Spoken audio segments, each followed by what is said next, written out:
Летото ве посади на брегов, кај што помеѓу две неба умира времето. Раката патува низ чад како загубена речје, неке се врати за нова молитва. Дамнешен пламен притулен во око. Никогаш не догорува тој сончев траг во нас. Јазикот попусто бара вистински збор, што ќе го оживи дам на мртвиот благослов. Тихо, помеѓу две неба, умира времето.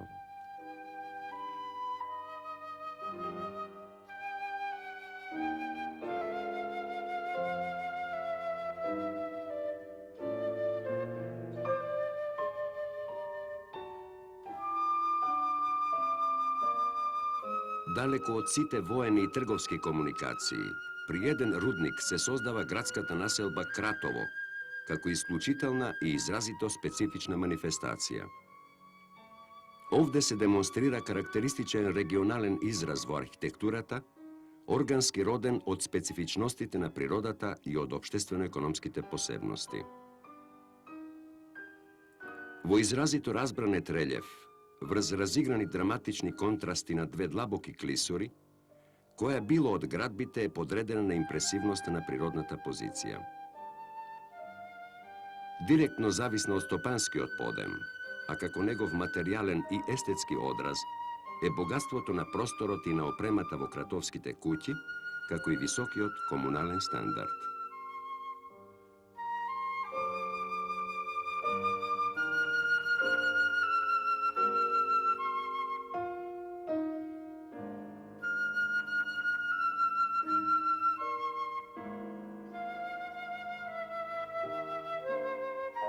Неколку елегантни мостови, сите улици поплочени, изразито богато и естетски моделираните градски чешми на секој агол, се појави што ретко се среќаваат на друго место.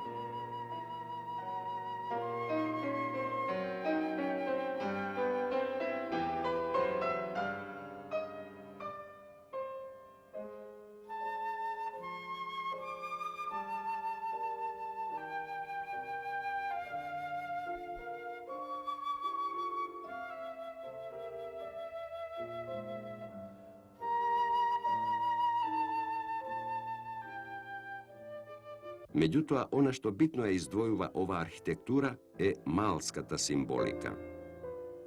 Во Царина Маало, куќата има скоро симетричен облик на катот, со еркер во средината и завршеток со триаглес тимпанон со две мали тркалезни прозорчиња. Во Средно Маало, заедничкиот символ е чардакот или низа прозорци со полукружен завршеток.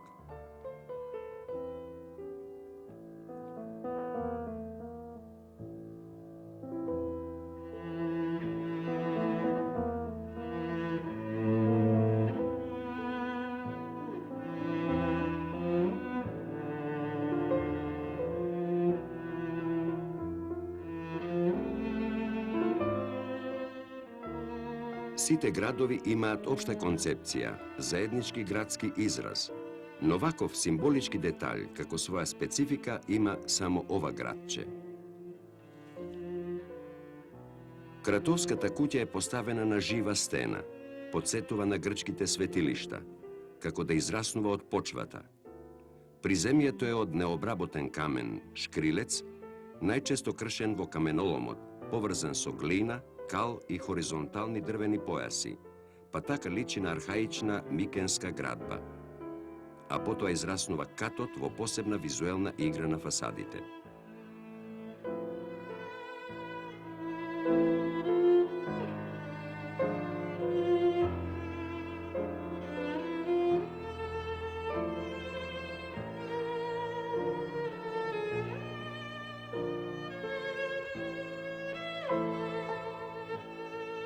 Необична структура зрачи од тие куќи, приљубени на почвата, прилагодени на изохипсите.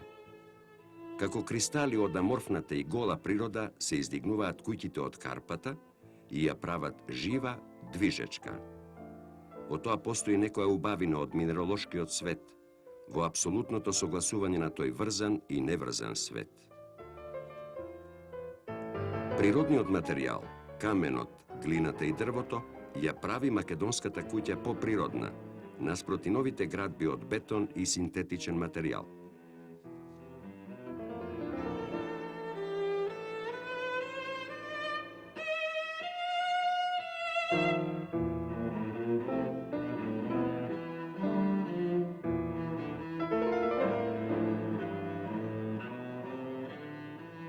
Еден писател за оваа куќа напишал: едноставно и природно, економично и рационално, и по состав и по димензии.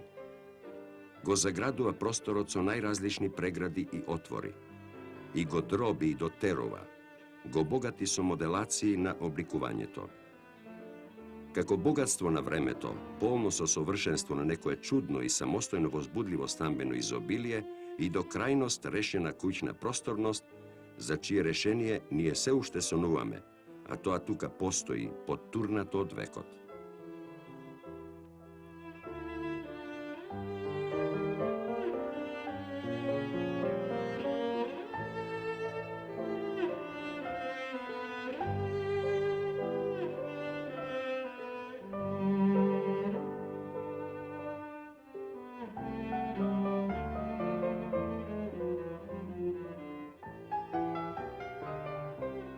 Оваа куќа е полна со богатства на просторот и опремата. Секоја има бања или воопшто богато е третирана во функционалната концепција на материјалот во која е изведена, во финесата на декоративниот детаљ.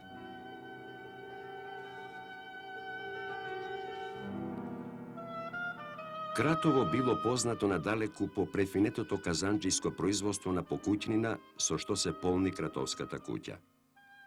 Свекници изработени од тенки и испреплетени тенки жици, кадилници, фенери и златни ибрици, сите различно украсени. И овде, како и во другите сочувани македонски куќи, скалите се дрвени, сместени во внатрешноста на куќата. Тие водат до чардакот, од кој пак со еден поглед се офаќаат сите простории.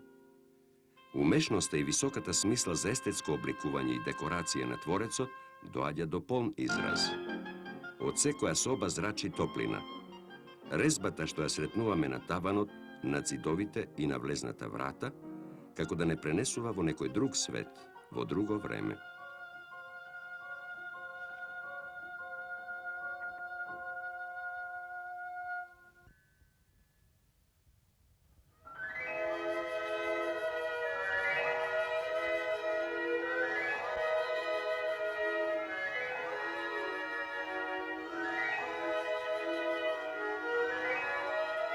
Во Кратово, работите се менуваат со времето, потребите и живеењето.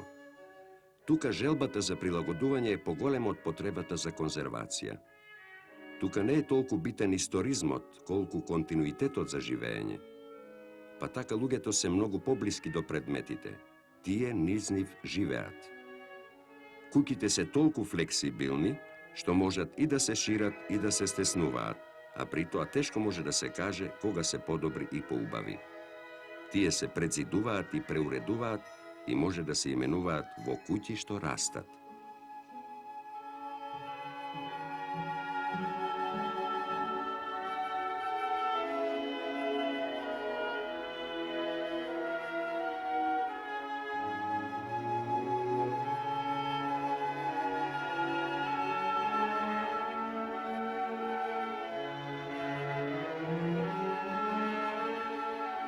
Секоја усталена култура содржи архитектура со некоја своја модуларност, а пак таа модуларност има свои различни изворишта.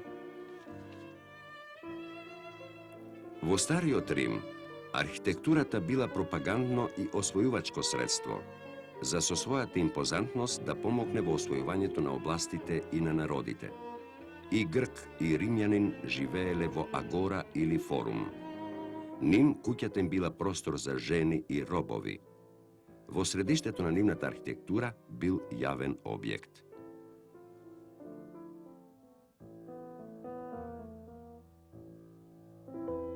Готиката пак ги усмерила своите тежненија кон небото. За да ги поттикне мистичните чувства кај човекот, таа влијаела и на севкупната градба. На ренесансната архитектура човекот не е потребен. Таа бара само во себе некои одредени организми. Уредени, поставени и дефинирани по апсолутни пропорции, палатите и дворците се репрезентативни и периферни творби на кои култната архитектура им го наметнела основното мерило. Репрезентанцата бара големи простори за да направи впечаток, да го омаловажи човекот. Од друга страна, стан за секого не е палата, туку прашање на економската снаодливост на широките пластови луѓе и начинот на водење на домакинството. Низ векови македонците не можеле јавно да живеат, затоа и го пренеле тежиштето на архитектурата на индивидуална куќа, односно куќа за секого. Никаде во Европа тоа не е толку нагласено. Сегашното време го бара човекот во архитектурата и таквата куќа навлегува во средиштето на нашите желби и посакувања.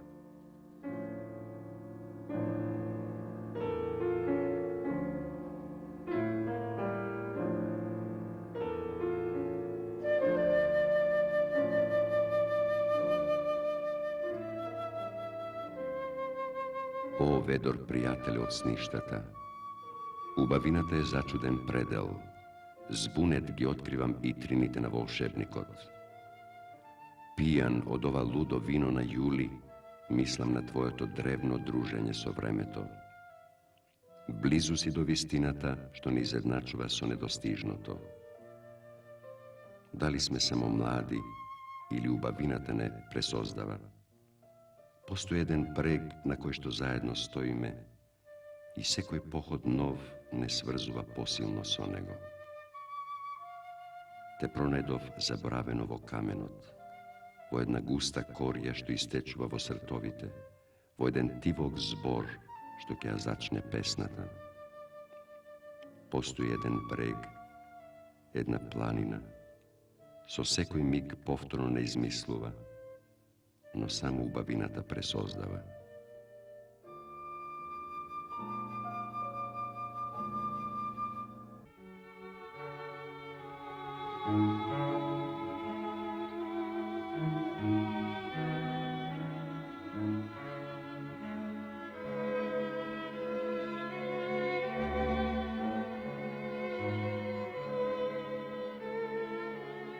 Истовремено македонската куќа е минијатурно уметничко дело, скулптурна волшебна фантазија, за разлика од европската, која е најчесто како затворено призматично тело. Можеме лесно да ја наречеме монументална, зашто поимот на монументалност се менува со времето, местото и употребениот материјал. Па така и оваа лесна ведра лирична архитектура може со својата вредност да инспирира современа, високотехнички обработена градба. Да го цитираме Корбизје, вршие творештво македонската куќа имала силно влијание. Монументални се оние творби на чисти облици, кои чинат складна целина. Но се прашуваме конкретно, што е во македонската куќа само македонско? Прво, македонската куќа е затворена со тремови и чардаци. Таа е пристапна, таа е куќа за секого. Второ, македонскиот салон е во воздух или е чардак под стреа. Наменет е за летно живеење, за седенки и за свадби. Македонскиот работен став на човекот во куќа е во висина на масата, за разлика од лежечкиот став на уживање во ориенталната куќа.